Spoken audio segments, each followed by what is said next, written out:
আসসালামু আলাইকুম। আমি আজকে রান্না করব হলো পালং শাক দিয়ে চিংড়ি মাছ। এই জন্য চুলায় একটি প্যান বসিয়ে দিয়েছি। এখন পরিমাণ মতো তেল দিয়ে দেব।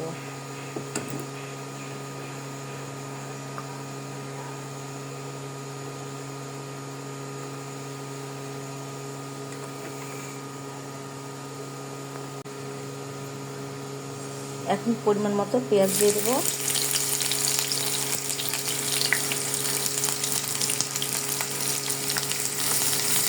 পেঁয়াজগুলোকে হালকা ভেজে নেব।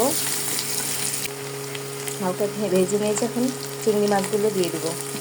দিয়ে আরও একটু ভেজে নেব।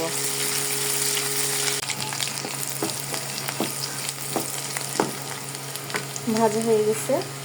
এখন পরিমাণ মতো রসুন বাটা,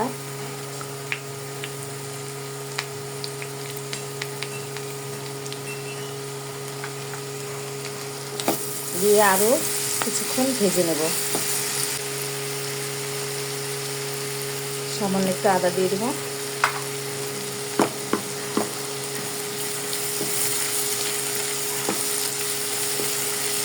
ভাজা হয়ে গেছে, এখন একটু পানি দিয়ে দেব।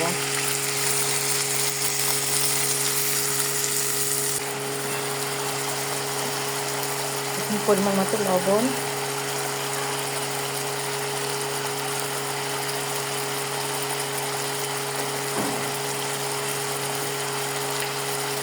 পরিমাণ মতো মরিচের গুঁড়া,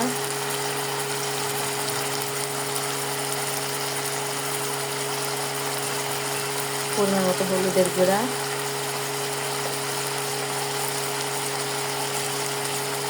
পরিমাণ মতো জিরার গুঁড়া দিয়ে ভালো করে কষিয়ে নেব। দিয়ে দেব।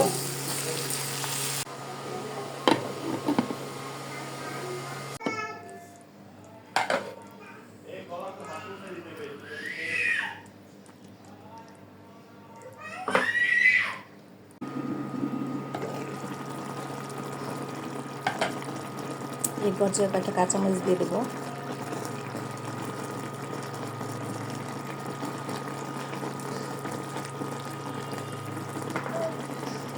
আবার ঢাকনা দিয়ে ঢেকে দেব। আরও কিছুক্ষণ রান্না করব। এই তো আমার রান্না হয়ে গেছে। আমার ভিডিওটা যদি ভালো লাগে তাহলে লাইক, কমেন্ট, শেয়ার করে দিবেন। আর ইউটিউব থেকে দেখলে ইউটিউব চ্যানেলটাকে সাবস্ক্রাইব করে দেবেন। এখানে শেষ করছি।